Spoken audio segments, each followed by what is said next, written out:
Please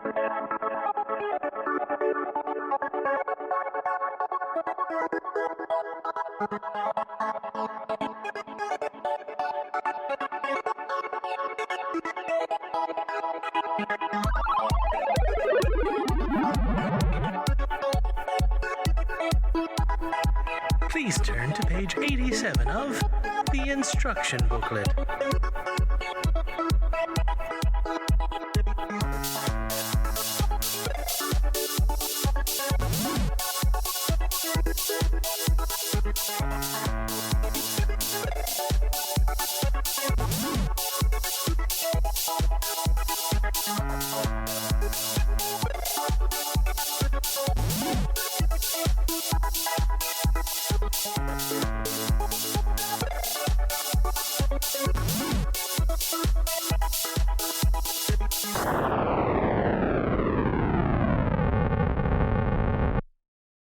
Yep, I'm all ready. I got my coffee here. Apologies if you hear it. I'll try and not, drinking noises. But yeah, no, that's fine. I've got my my Pepsi and my Camelback with me. So, all right. Nice. So welcome to the first episode or 0 episode early access of the Instruction Booklet, a game where we occasionally talk about video game history. I am your Chat GPT created host, Jeremy, and I am joined by my co-host, a man who believes that the best way to eat ramen is hot and boiling with your bare hands. That is Pons. What's up, Pons? That is true. My hands are still recovering.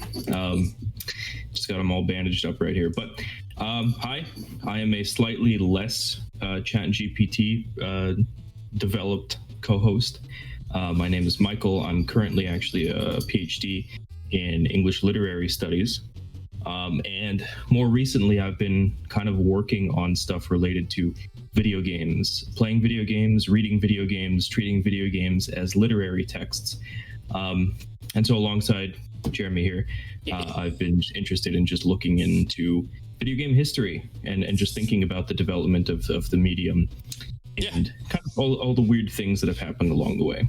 Yeah, that's kind of like how this project kind of started was I'm on, so obviously, as y'all know, I'm on, for those folks that are listening on like the channel or whatever, I'm on Cajun Greatness, and this kind of spawned into I wanted to do something fun, and I've been talking with Michael here about like video game stuff, and as someone who has been playing games since as early as I can remember, from everything from the NES to even playing some Commodore games and Atari games up to today's standards, I've got a lot of experience playing games, and I find a lot of video game history interesting. So that's kind of where we approach this from. So yeah, that's why you should, definitely be listening to it. If you do, this is an early access episode. So if we don't get enough money, we'll just go to like the Cayman Islands or something. And I'll say too, just as far as, perspectives are concerned, as video game players, it's interesting for me because I'm younger than I think you are, and younger than perhaps a lot of people who will have direct memories of like a lot of the retro video game consoles and stuff like that. Like I think my first console growing up was actually the Nintendo 64. Oh wow! Though I did have, an original Game Boy. I did have a Game Boy Color, but it's because a lot of the stuff that we're going to be talking about and or older stuff like pre 2000-ish is stuff that I've kind of learned secondhand, either from watching YouTube videos or doing scholarly research. So it is interesting, kind of approaching it from this perspective of I haven't played it, but I've played video games and I've read about this thing, Right. And I've done a lot of like reading, and also I do a lot of, I read a lot of books and stuff like that on video game history.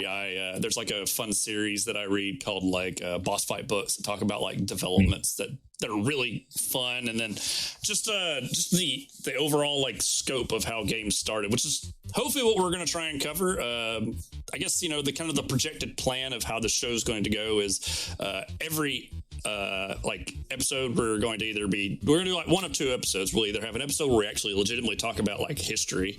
Our plan is to start from the beginnings and like the 40s of like the development of like the rotoscopes and moving forward to up to now. And then we might do some genres, but we're going to do it like every other episode. And then we're going to have episodes where we just kind of talk about random topics, kind of like this episode will be, because we don't want to go crazy, and reading a lot of stuff takes a lot of time. So like with April approaching, we're going to do our episode today. Episode 0 is about Easter eggs, as Easter eggs coming. So yeah, like video game Easter eggs and how that they were introduced and where they started, and some of our favorites, as well as just some wacky and weird ones along the ways. So I guess the best way to talk about it is, well, what is an Easter egg? So I guess, Michael, you've done a lot more research into Easter eggs recently than I have. So what would be a good definition of what is an Easter egg? That's a good question.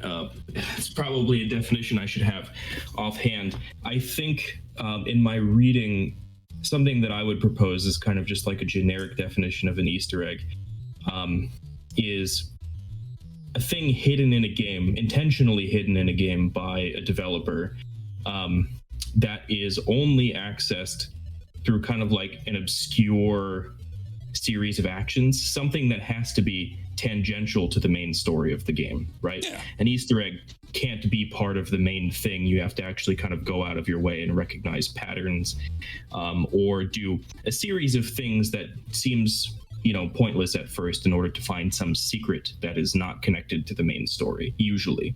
Right. Though I'm sure, right, people listening are probably already thinking of a counterexample that disproves the rule.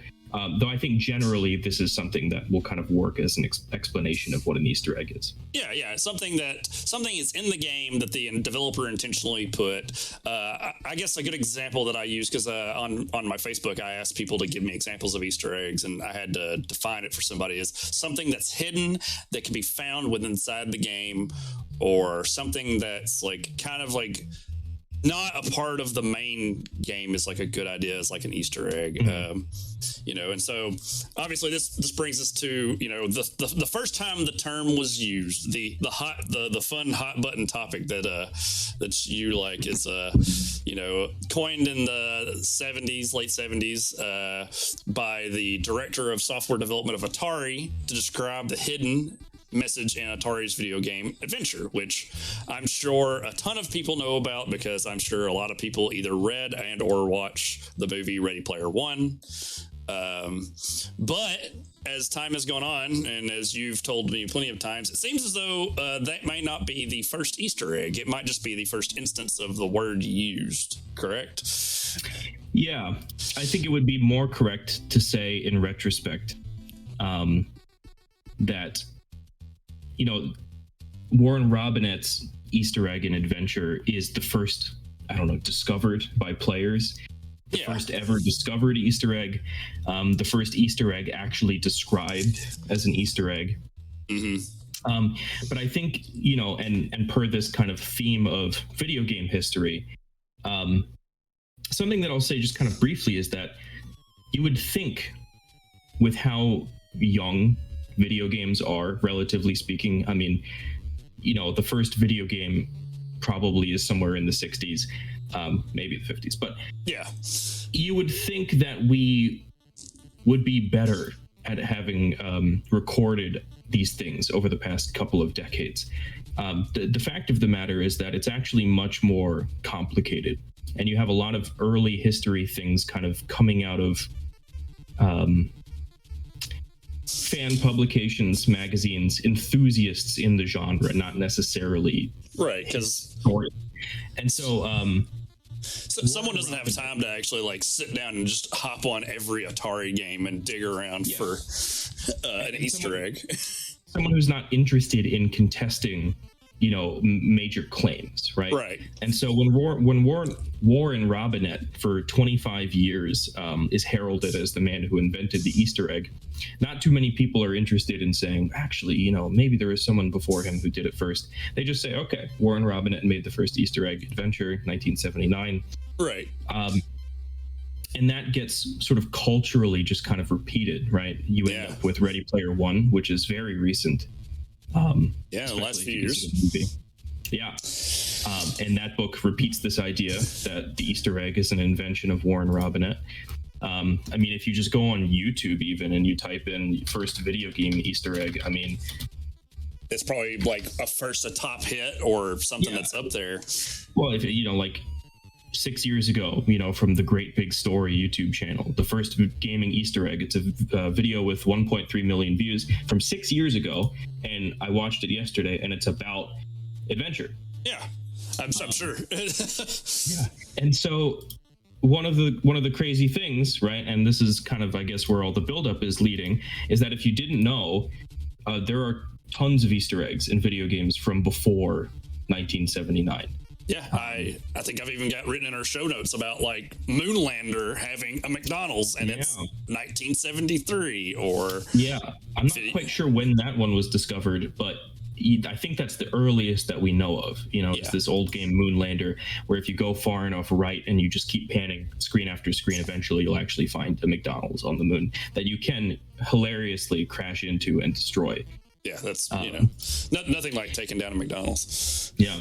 But in 2004, right? So 2004, before Ready Player One, before this aforementioned YouTube video from Great Big Story, 2004, somebody who was revisiting an old video game console, it's kind of a failed console, the Fairchild Channel F video entertainment system, which we'll go back to in a later episode, I'm sure. Oh, yeah. This game called Video Whizball by Bradley Raid South, from a whole year before Adventure, right? 1978.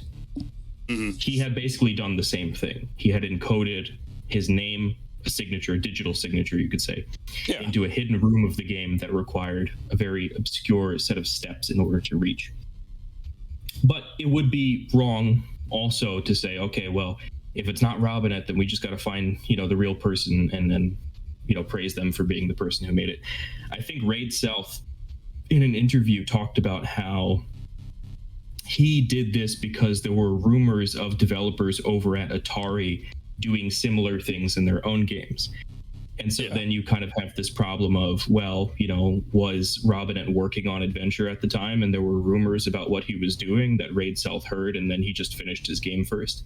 Yeah, I think it would really have to determine, development time back then was completely different. Yeah.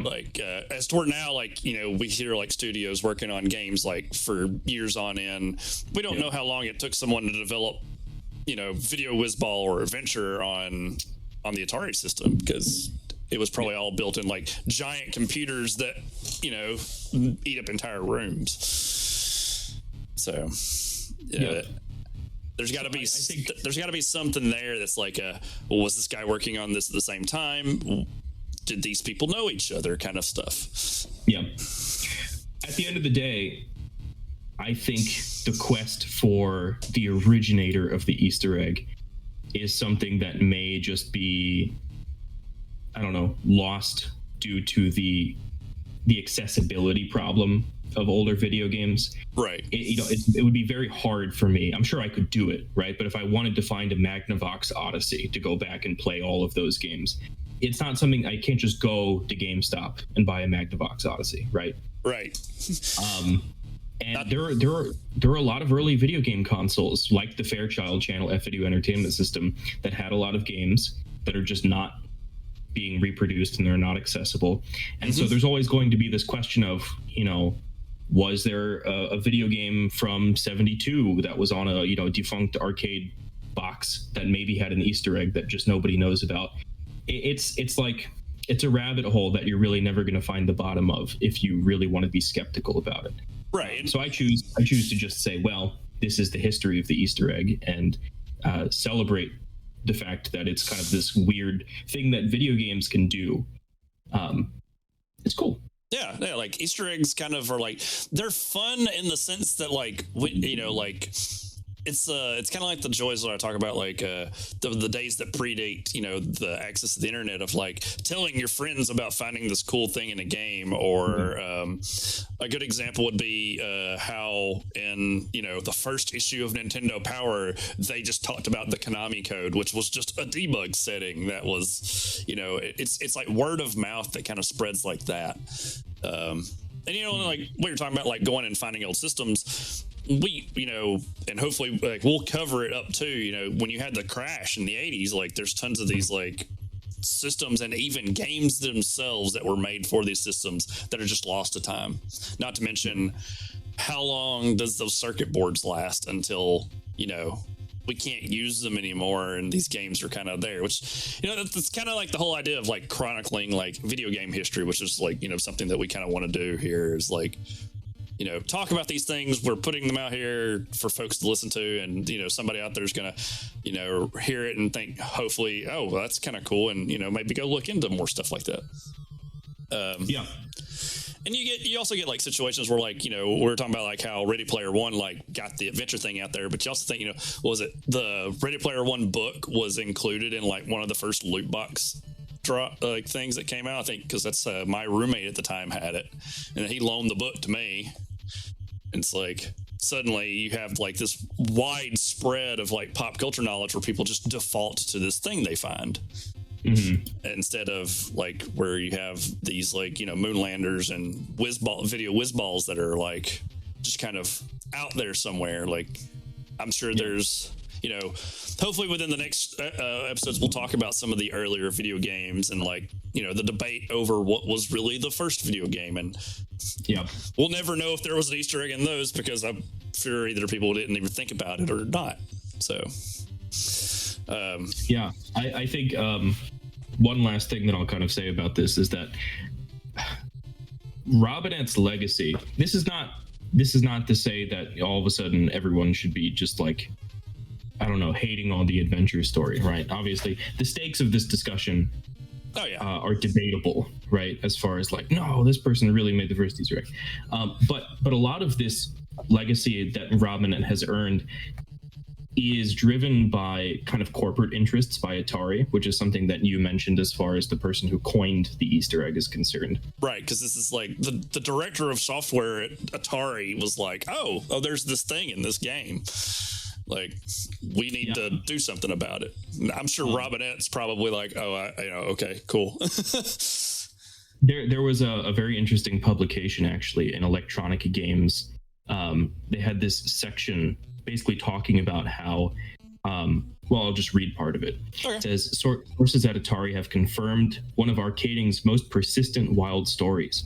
If a gamer sends the hero to a certain room in the VCS adventure and performs a specific action, a secret message revealing the designer's name will appear on the screen.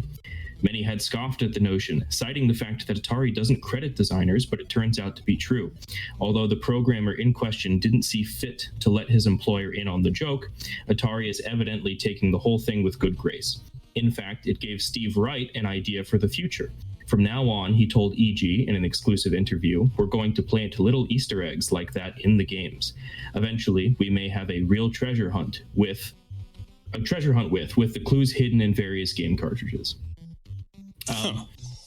So what's interesting about that statement, right? And I guess this just raises concerns too about giving proper credit to the developers, like the actual people who work on the games.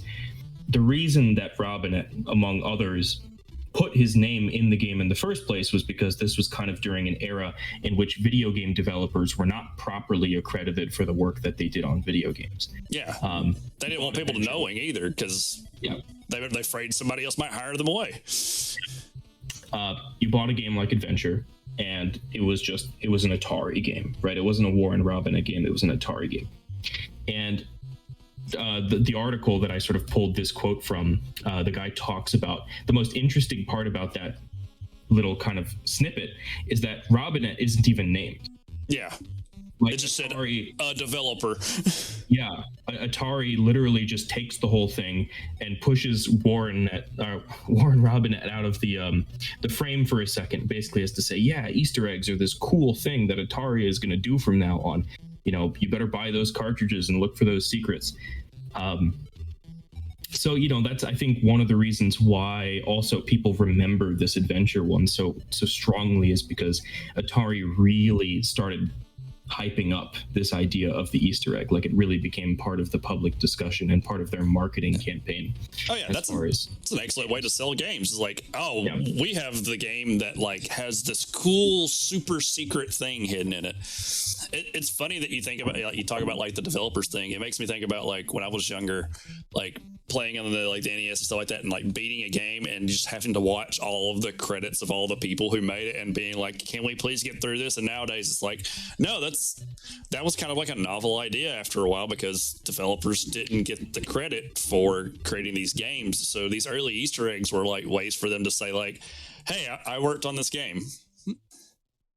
Yeah. You know, and toward now Easter eggs are a little bit more intentional versus, you know, we have this nebulous period in the early days of video games where there could be something that, you know, allowed a developer to, you know, kind of put their brand or their mark on the game to help like signify that, hey, I worked on it.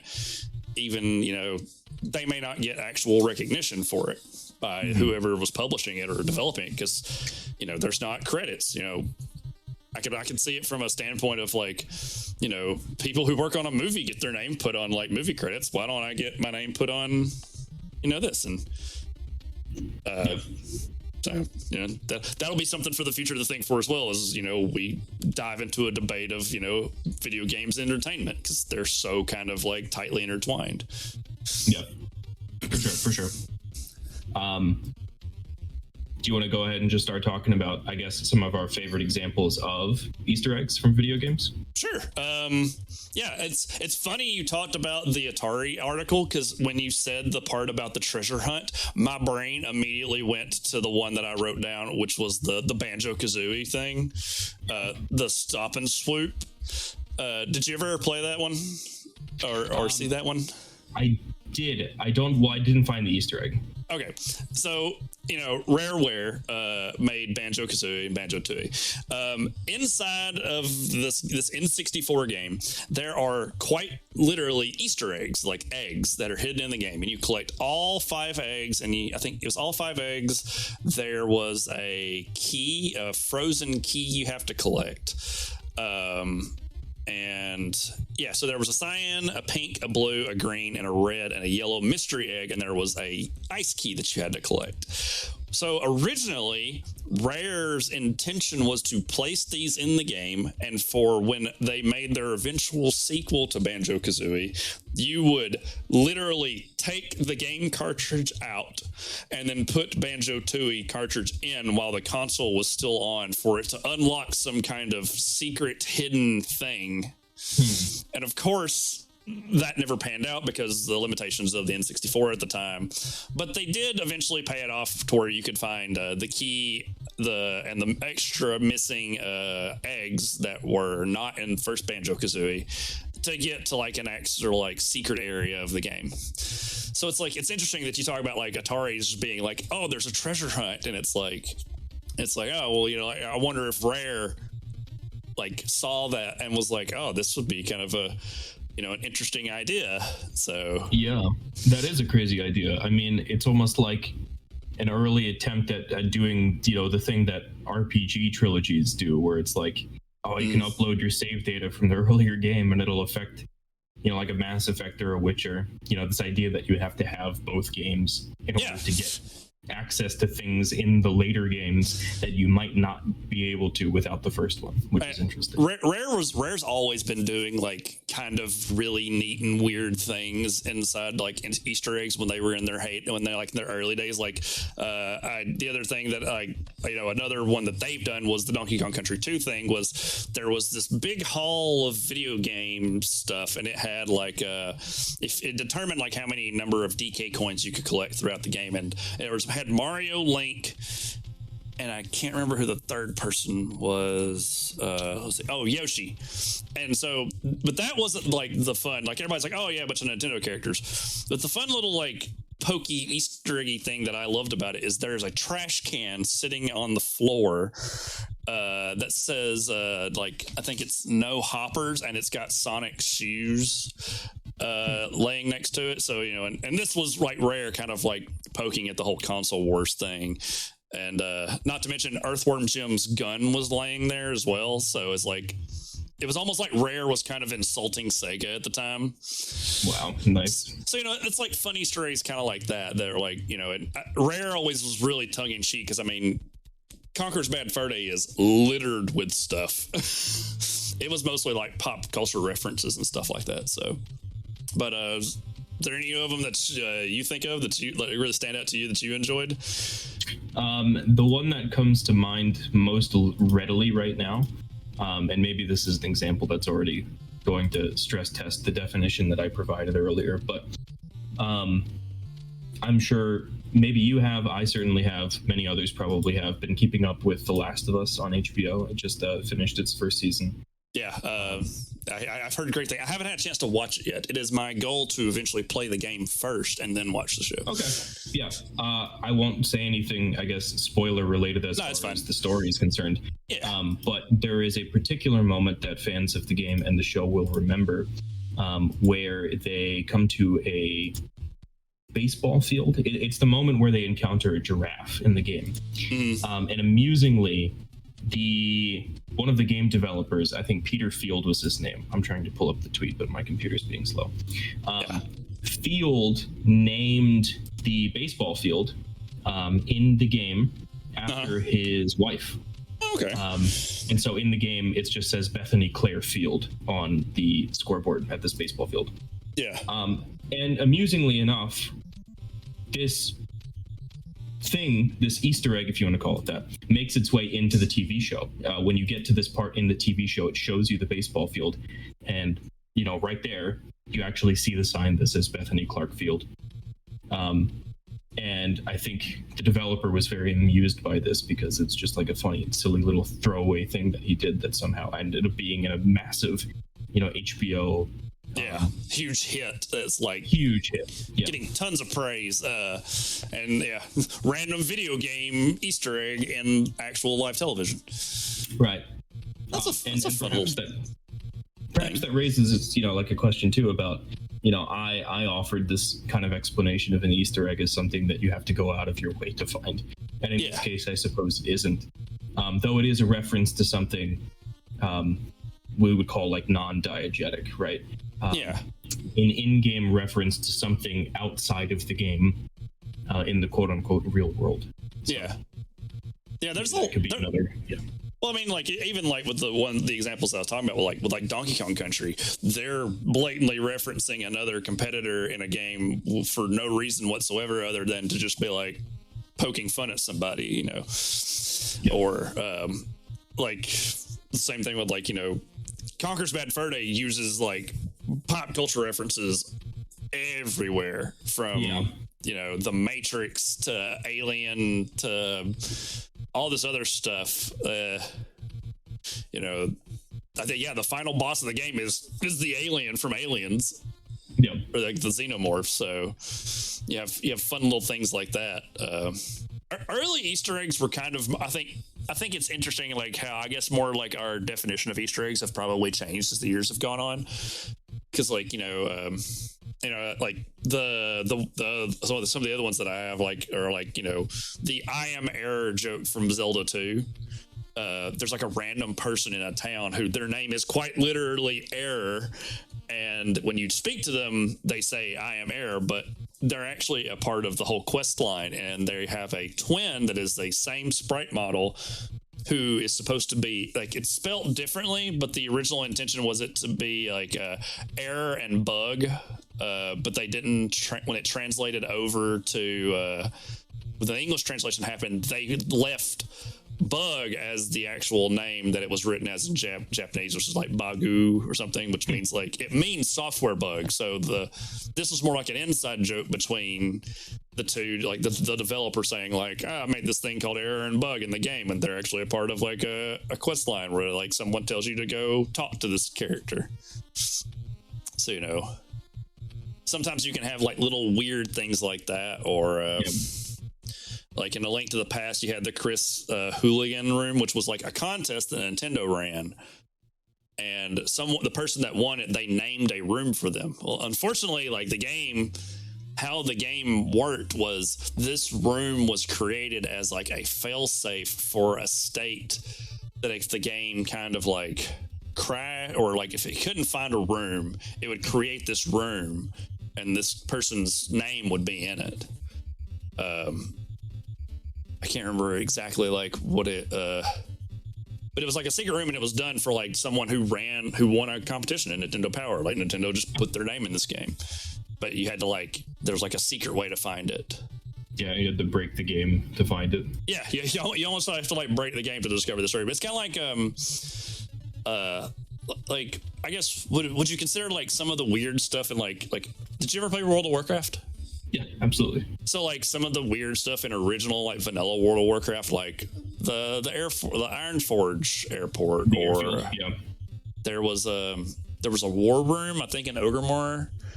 There's the village of dancing trolls that like, these were like set pieces that were there when you would fly that were never intentionally originally meant to get to, and people would find like gaps in the walls to discover them, or like old Mount Hyjal, or like dev rooms. Yeah.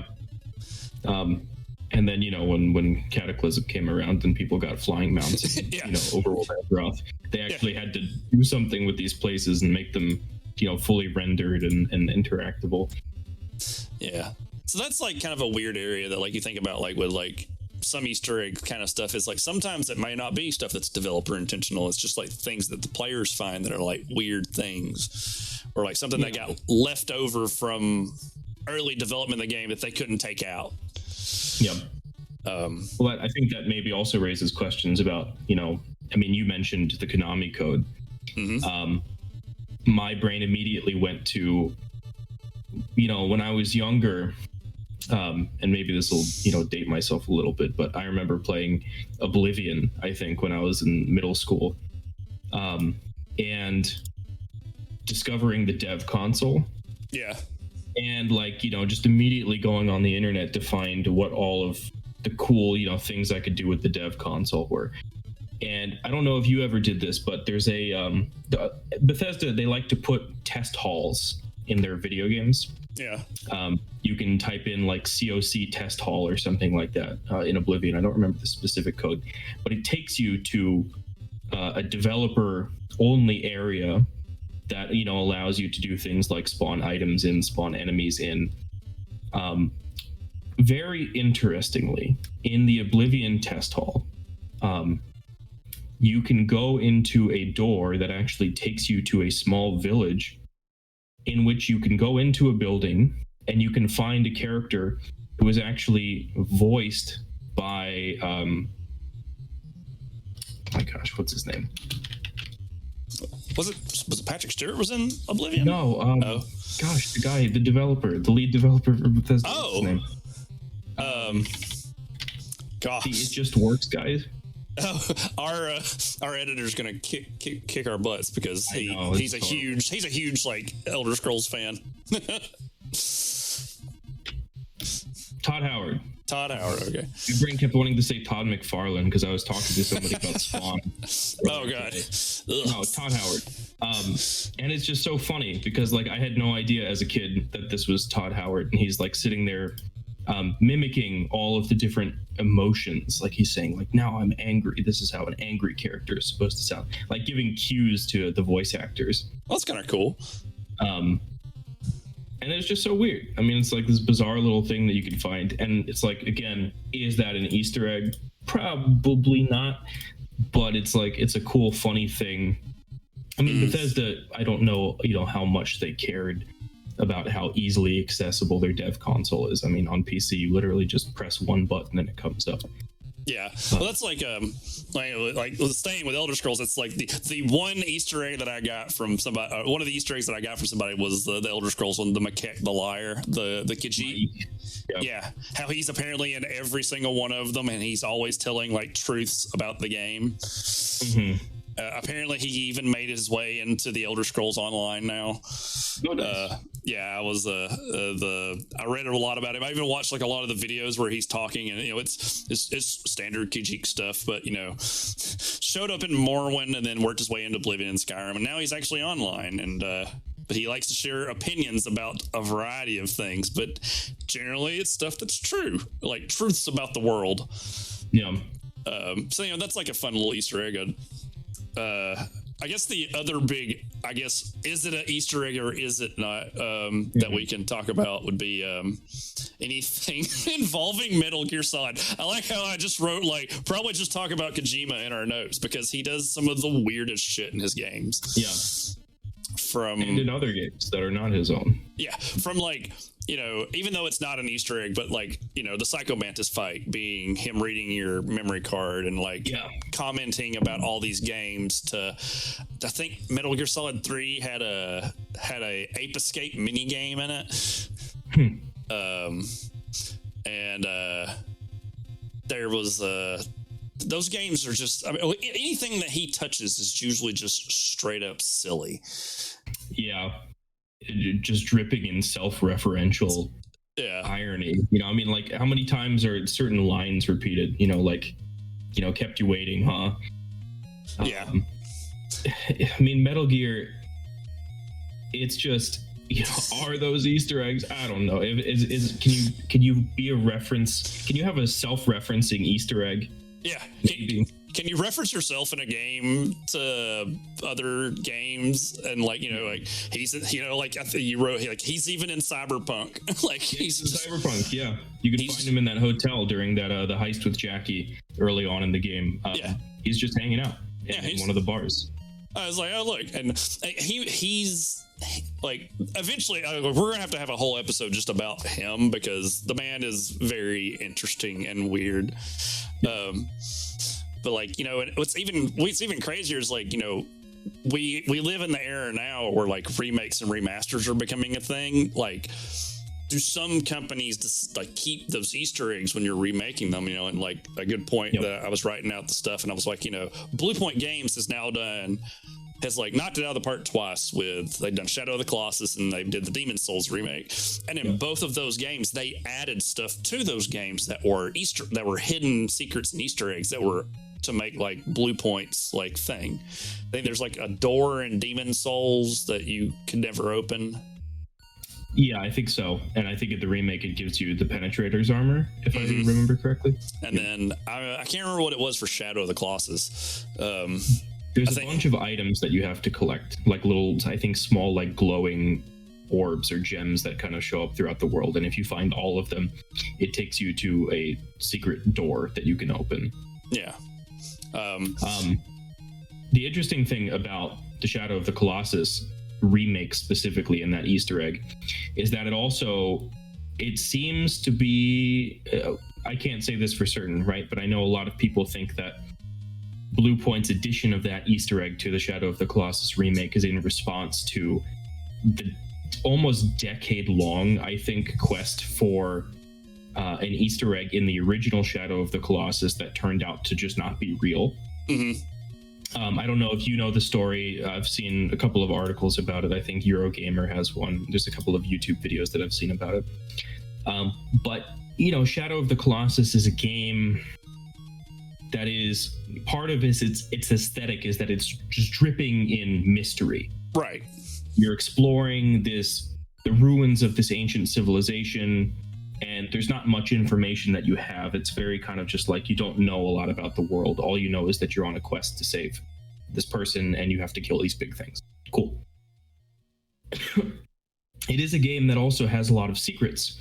The biggest of which was there is a hidden garden. The secret garden is what it's called, which is basically a massive area that you can actually access through a very difficult sort of climbing sequence in one of the game's ruined areas. Mm-hmm. This basically led to people treating it, as many people treat contemporary Souls games. Whoever found that crazy, you have to hit the wall 50 times in Elden Ring to get through it. That's probably a bug, but that was the funniest thing ever when I heard the story about it. Anyway, people started thinking, okay, Shadow of the Colossus has secrets. We got to find all of them. Yeah. And this resulted, I think, in a very interesting, almost conspiracy theory-like endeavor where people started finding bits and pieces of ruins that had very intentional seeming designs on them. Uh-huh. You know, hieroglyphs, geometrical sequences, things that they believed would allow them to open a locked door that actually, I think, appeared before the game's 11th Colossus. Okay. And basically, I think it's on like Reddit forums is where a lot of this happened. A lot of people were actively sort of just like going back and forth with each other, trying to connect the dots. This went on for almost a decade before finally someone was able to actually enter like a hacked version of the game that allowed them to just kind of clip through all the walls and fly around, which ultimately kind of put the whole thing to bed. As far as just like, there is no secret. You all have been wasting 10 years of your life. Connecting dots that you put there, basically, or that you believed were there. And I think some people speculate that Bluepoint did this Easter egg as a way of just saying, like, no, wait, come back, everyone. We'll make a remake, and we will actually have one final massive secret that you can find.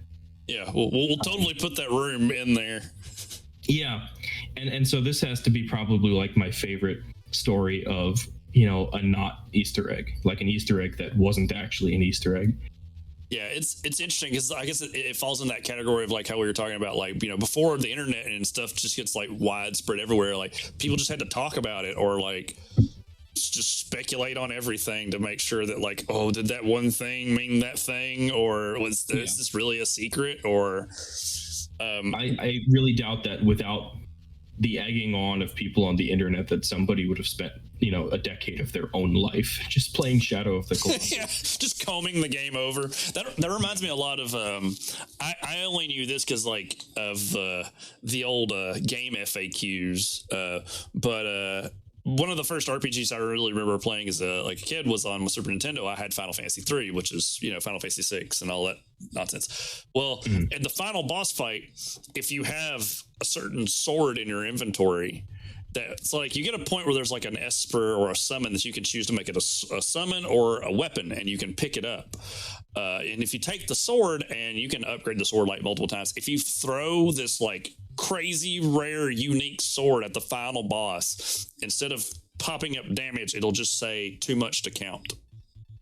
And I'm just like, how long did it take someone to figure out, like, sitting there playing this game, like, what if I just throw this like ridiculously powerful sword at this final boss? Like, what will it do? Yeah. So it's interesting how people discover Easter eggs like that. Like, I guess like that leads like to the other one that like with everybody's favorite reptile from the original Mortal Kombat, and how that you had to do the most absurdly crazy stuff just to get him to just to fight him. You didn't even get to unlock him. Like it's crazy to me, like how Mortal Kombat like developers did that. And what's even funnier is how far that they've gone with their Easter eggs as a whole. From like, so like apparently while playing Mortal Kombat 1, this random green palette swap ninja would show up with like tons of like little hints, and they were just like really bizarre, and you had to like piece it together.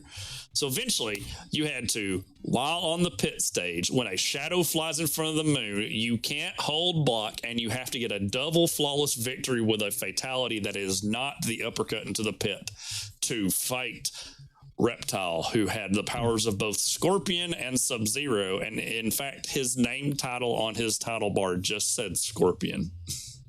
Interesting. Yeah, and you didn't even get to unlock him.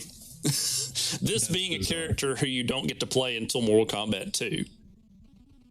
I find it so weird that it has to be specifically on the pit.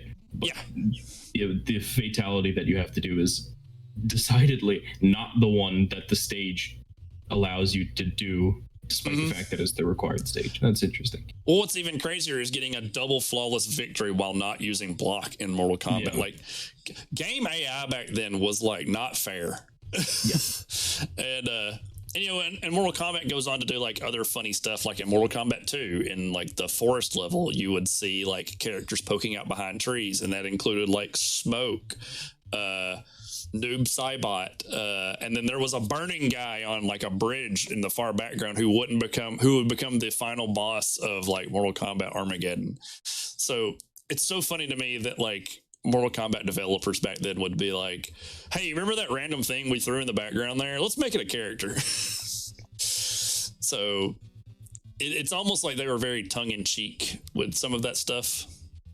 But then, like, you know, you think about some of the other like fun like little Easter eggs. Like for me, like there was the unlocking the cow level in Diablo 2.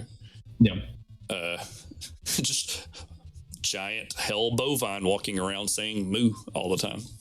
Yeah, the cow level is a good one. Yeah, so it's so funny finding like weird stuff like that. Something that comes to mind with regard to Mortal Kombat too is just the character of Noob Saibot. Yeah. You know, just being Tobias Boone in reverse. You know, like the Ed Boon and John Tobias, you know, who created the series, and how he was like an ultimate character that you had to find. I'm not sure what the specific steps were actually, but in Mortal Kombat 3. Oh yeah, that's what. There was so many like crazy things inside Mortal Kombat. I think there was I don't think it might have been 3 that had a hidden mini game in it. One of them had a Mortal Kart bat hidden mode inside of it, and it's like I guess that could lead us into like something interesting. It's talking about like how like cheat codes are, like some of them, like a good example for me would think about is like forever, like for the longest time, like so GoldenEye 64 was like a big game, and like, you know, you could only unlock all of the like secret things by finishing the level in the fastest time possible. And it took like years, and eventually the cheat codes got revealed for that game, and it was like a huge deal. So it's like, you know, cheat codes were more like developer console stuff, but like sometimes people would figure stuff out like that, you know, and it's reached the point, you know, like even going back to the Konami code, where the Konami code has become like a reference among itself. Like even non-Konami developers would put references to the Konami code and stuff, like even to the point that apparently it has showed up on like Facebook and Google, like putting it in does stuff. That's interesting. I didn't know that. Yeah. Even Canada's like currency website has the Konami code built into it. Nice. So it's like, you know, eventually something that was kind of we kind of left this developer code in has become something that's moved into Easter egg territory. Yeah. I remember, I mean, before I knew it was the Konami code, I remember playing, I think 2 games that come to mind that I remember the code working in were, I think the original Star Wars Battlefront 2. I don't remember what it did though. And the Lord of the Rings Return of the King video game specifically. I think specifically Return of the King. Again, it did something, and I don't remember what. Probably, I think it made your character invincible. I'm not sure. Yeah, there was one. I need to look it up real quick. I can't remember what it was, but there was a. Yeah. Okay. So in the first Rogue Squadron game, you could unlock a Buick. Interesting. Yeah, it was just it was a car that could fly. It was so what does it say? It was it's a unique design. It contained a hidden weaponry, and its interior included detailed images of an indicator and a map, as well as a steering wheel and other dials. And the convertible would perform in planet-side combat as a land speeder. So it was just like, it was so funny because I remember like looking through stuff on like Game Facts and seeing like you can unlock a Buick. It's apparently it was a recurring Easter egg in every Rogue Squadron game. Yeah, it was just it was a 1969 Buick Electra. So that they stuck in the game, and it was designated Rudy's car. So it's so funny that like developers will like reuse a lot of stuff. Yeah, that is funny. I guess like it's like thinking about how like FromSoft loves patches. Yeah, patches manages to show up every game, even as a spider. You think he's going to show up in like Armored Core? Yeah, that'd be funny. Yeah, just Armored Core 6. There's patches just somewhere. Do you remember this is like a deep memory that I just realized I had as you were talking about like reading in magazines to find out about like the Buick showing up. Yeah. There was a long time in which it was rumored that Sonic and Tails were in Super Smash Bros. Melee. Huh. I don't remember that one. I don't remember where I saw it, but I distinctly remember when I was younger, I was visiting one of my friend's house, I think, and we were playing Melee, and they pulled out, you know, it wasn't like Game Informer, it was some weird magazine that I don't remember, but it had like a fake picture basically of Sonic and Tails in the game. Oh, okay. I remember for like the longest time, you know, like going on the early internet to try and figure out like, how do I unlock these characters? Like, I saw the picture, I want Sonic. You know, and later when Brawl came out and actually had Sonic in it, I was like, oh my gosh, Nintendo was listening. I just remember the trailer for Snake being in that. I love, like, going back to talking about Metal Gear Solid, is his taunts that you could do, and it would be him on the codec talking to the corporal about like random video game characters. Yeah. So it's a very good thing that he came back for Ultimate. Yeah, it's true. Snake's a lot of fun. One of my favorite things, just, you know, since we're back on Kojima for a second. Yeah. This is, again, right? This is something that I'm like, is this an Easter egg? Is this just like, you know, a quick little nod to one of Kojima's own fascinations outside of his games? A bit of a nerdier one, perhaps, but Kojima is a huge reader of a Dutch theorist from the 20th century named Johan Huizinga. Huizinga, and I think I actually have a copy of the book. I'm looking at it right now. He's got this book from 1950, I think, called Homo Ludens, A Study of the Play Element and Culture. Yeah. Very important text as far as the study of games is concerned and the relevance of games to human society. Oh, well, that's so much so that kind of cool. Yeah, it is cool. So much so that a lot of contemporary video game studies people still kind of call back to Huizinga in terms of how he's conceptualizing play. Anyway, if the name Ludens sounds familiar at all, it's because Kojima puts it almost everywhere he can in his games, Death Stranding especially. There is a mask that you can get in game that is called the Ludens mask. Kojima Studios, their mascot is that the astronaut with like the skull face. You may have seen it, like in, you know, launching a game. The name of that astronaut is Ludens. If you go on his website and if you read the mission statement for Kojima Productions, it's full of almost direct quotes from this Huizinga book. And it's so funny for me as somebody who, you know, dabbles a little bit in philosophy and in reading kind of the history of, I don't know, theory from a humanities perspective, that Kojima is actually so well versed in a lot of these things that he's dropping references that somebody like me in particular would see. Yeah. There are more overt ones. You know, there are emails in Death Stranding literally talking about, like, you know, Freudian psychoanalysis. But the Huizinga ones tend to be a little bit more obscure. And that's funny for me. I love that Kojima does that. So yeah, I know, like in the Nier games, there's the names of a lot of philosophers as some of the characters. Yeah, it's so funny. Yeah, just the guy. What's the director's name for the Nier games? I can't remember his name. He's such a weird. Is it? That's not.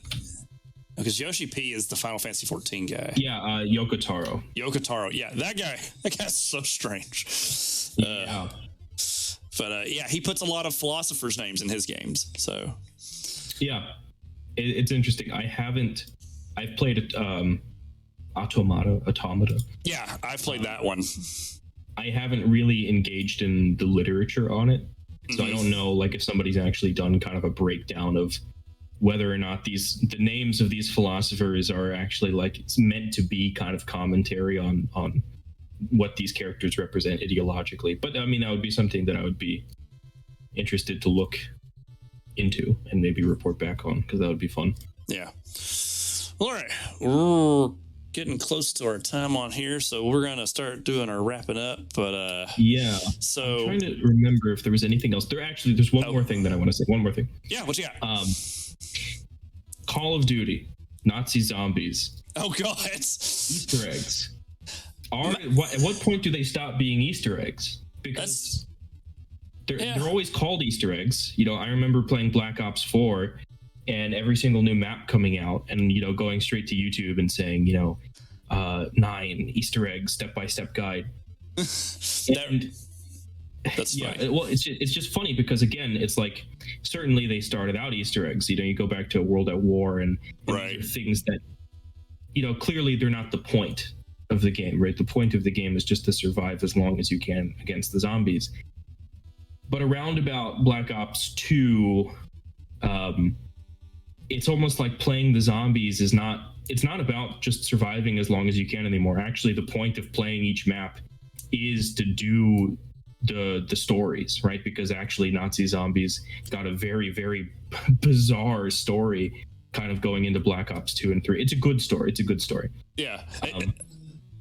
It just stops being an Easter egg at some point, right? That like sort of reminds me of how Bungie put the skulls in Halo 2. Yeah. And then now they've kind of become like so synonymous with the games for like difficulty reasons. Like, at what point does these stop becoming Easter eggs now? Right. At what point do they become actually just the point of the game as opposed to something that is in excess of the main part of the game, you know? Might be something for us to talk about in a future show. Yeah. Black Ops has a ton of weird, you know, like Mork being in Blops 1. Yeah. Well, cool. All right. So I guess we'll talk a little bit like our plans for this right now. And quite literally, a sticky note on the fridge says we just got to make it to episode 5. If we make it to 5 episodes, we're doing good. We'll move that goalpost as we get there. Exactly. Yeah. But we're going to, we'll pending everything goes good, we'll have an episode 1 out. We're going to be every month. Our next episode will actually be about video game history. We're going to talk about, we're going to start in the 40s and talk about some of the early video games. We'll probably get into a little bit of the debate between what was really the first video game. And then we'll alternate. Every other month we'll have like kind of a random episode like this where we're talking about Easter egg. I think our second one will probably fall somewhere like in June, which will kind of be around the release of Street Fighter 6. So we might have a fighting games episode. I'd love that. That'd be sick. We can talk about Street Fighter and like its history or like just video games. I don't know. We'll figure it out. We're making it up as we're going along. We're trying to get to episode 5. We know we want to talk about history. The fighting game community too is just such an interesting microcosm.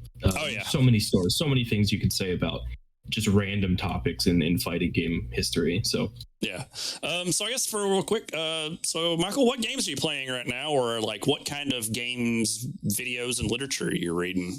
I have been cripplingly addicted to Vampire Survivors recently. Yeah, that game's a lot of fun. You know, it's so much fun, and it's terrible because I got into it expressly because I was like, I want to get a game that I can play for 30 minutes or an hour and I'll feel satisfied by, and then I end up losing 6 hours of my life to this game. Yeah. More recently, you know, I've been playing Marvel Snap. As have I. Yeah. And just working on stuff for school. I'm currently in the middle of my prelims process, and so I'm writing a bunch of papers about video games as an object of study, but then also kind of what my methodological approach to studying video games as texts are. And then also I'm currently working on a paper that I intend to present at a conference this Friday on Dungeons and Dragons, actually. Ooh, that'll be fun. Which is cool. You know, like I think tabletop gaming unfortunately gets overlooked, I think. Yeah. By the gaming community as far as thinking about it in this way. Like, I don't see a lot of people theorizing about tabletop games, and that's harder because it's harder to approach them as singular texts in the same way that you would just play a video game. Yeah, and I think I've got it written for like some of our like roadmap ideas. Is that like at some point we will have an episode where we talk about like D&D's influence on video games. I've been replaying Colossal Cave Adventure because I need to get to the end. Yeah, that's fair. Well, cool. Well, yeah, I'm the same. I've been playing a lot of Marvel Snap. I recently, because I got a new graphics card, finally have gone back into playing Cyberpunk 2077. It's just like, oh my god, I can play this game at 60 frames per second. I've been playing the game. And I've been playing The Legend of Zelda Minish Cap because Nintendo just put the whole Game Boy collection, and that's the only Zelda game I haven't played.